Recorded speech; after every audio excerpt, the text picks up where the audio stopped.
Bonjour à tous et bienvenue sur OPS Store. Cette semaine, on va regarder le shotgun de chez Tokyo Marui, le Saiga 12K.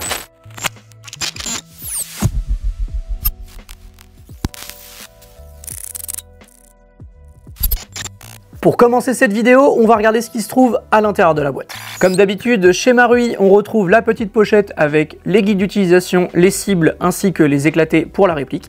Petit bémol, c'est que tous ces papiers-là sont en japonais, il vous faudra donc un traducteur pour pouvoir lire les papiers. On retrouve aussi dans la boîte le bébé loader avec sa tige pour charger et aussi une tige de nettoyage et de débourrage. On retrouve une petite boîte contenant plusieurs accessoires. Pour commencer, il y a le petit capuchon de sécurité qui se met au niveau du canon, la petite extension pour bébé loader, le petit outil servant à régler le guidon et pour finir, dans cette petite boîte, un petit paquet de billes. Et pour finir cet unboxing, nous avons la réplique ainsi que son chargeur.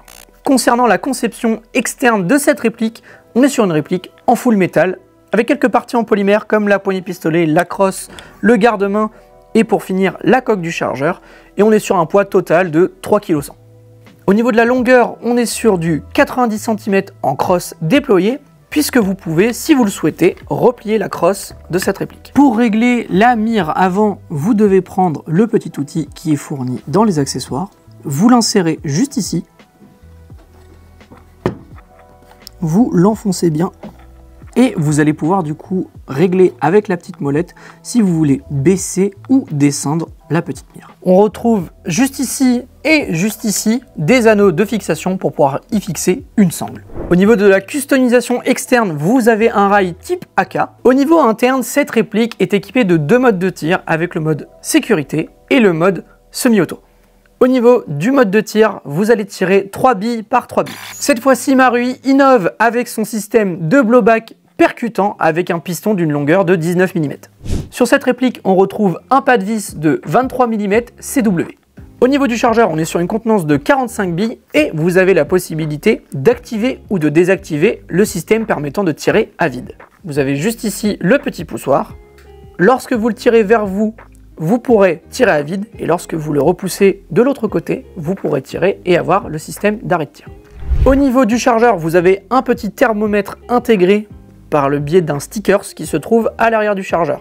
Pour ce faire, vous appuyez sur le petit bouton et ensuite vous tirez la partie mobile et vous vous retrouvez du coup dans une main avec la coque et dans l'autre tout le système du chargeur. Comme vous pouvez l'observer juste ici, nous avons le petit thermomètre et selon la température ambiante, un petit carré rouge apparaîtra pour vous indiquer la température approximative.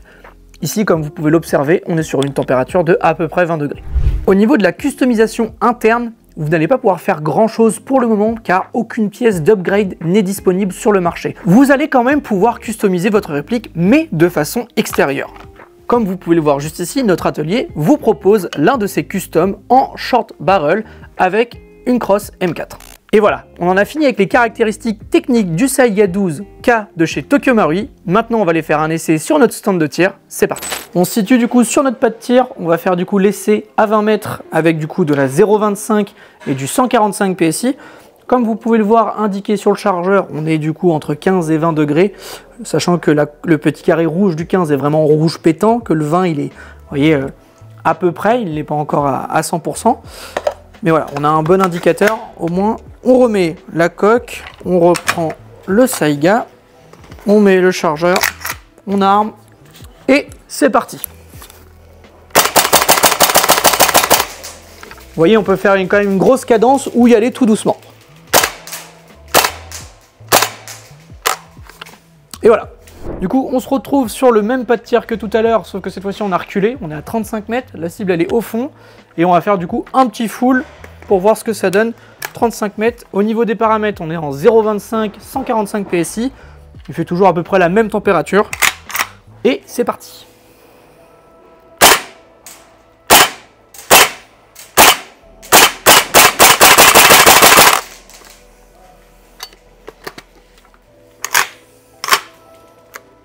Et voilà, on se retrouve pour le bilan de cette réplique. Écoutez, pour moi, c'est le meilleur fusil à pompe GBB qui puisse exister pour le moment. Malgré le fait qu'il n'y ait pas de pièces d'upgrade, on a quand même quelque chose en sortie de boîte qui est très performant, que ce soit au niveau de la précision, de la contenance en gaz et même de la puissance, sachant qu'on est vraiment une puissance en dessous d'un joule parce que c'est du Marui. Mais voilà, on a quelque chose de très performant, voilà, comme vous avez pu voir, à 40 mètres, enfin 35 mètres exactement, bah, on touchait et c'était vraiment un groupement très propre. On a fait des tests en off où on testait à la 0,20. Alors on avait une bille qui partait droite, une qui partait un peu vers le bas et une autre qui s'envolait. Donc ensuite on a testé 0,25 et 0,28. Nous, le grammage qui a été le plus performant, c'est celui qu'on a montré du coup sur l'essai, c'est le 0,25. Vraiment, on a eu une constance de bille qui était incroyable, tout allait droit. Et voilà, je pense que quand il y aura des pièces upgrade, on va pouvoir avoir vraiment quelque chose d'encore plus performant que ça ne l'est. Parce que là, pour le moment, comme on l'a démontré tout à l'heure, les seules pièces qui sont disponibles, c'est du coup des pièces externes. Donc ça va être du WeTech, etc. qui va pouvoir vous permettre d'avoir un garde-main avec des rails, d'avoir un short barrel, toutes ces choses-là. Donc ça ne va pas vraiment jouer sur les performances. Mais quand on aura des pièces upgrade, je pense que ça va devenir une tuerie. Au niveau de la cadence, comme vous l'avez pu l'observer, il n'y a pas de full auto sur cette première version-là. Sur la SBR qui arrive bientôt, il y a le mode full auto, mais ça n'empêche rien, vous avez pu le voir dans l'essai, si vous êtes bon et que vous avez un bon doigté, vous pouvez carrément enchaîner et faire une espèce de full auto, comme vous avez pu le voir, et très clairement, c'est pas gênant du tout. On peut aussi bien enchaîner comme faire un peu des tirs de précision, à proprement parler, puisque c'est pas une réplique où on va plus aller dans la précision, ça va être plus une réplique de bourrin où on va arroser tout ce qui bouge. Voilà, le petit point négatif pour moi sur cette réplique reste au niveau du coup, mais c'est de l'esthétique.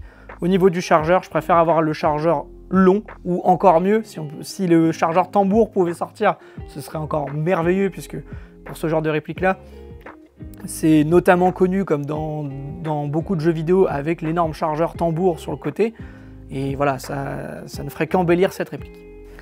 Je vous remercie d'avoir regardé la vidéo. Tous les liens des produits sont dans la description, que ce soit le Saiga 12, les chargeurs, le custom que je vous ai présenté tout à l'heure.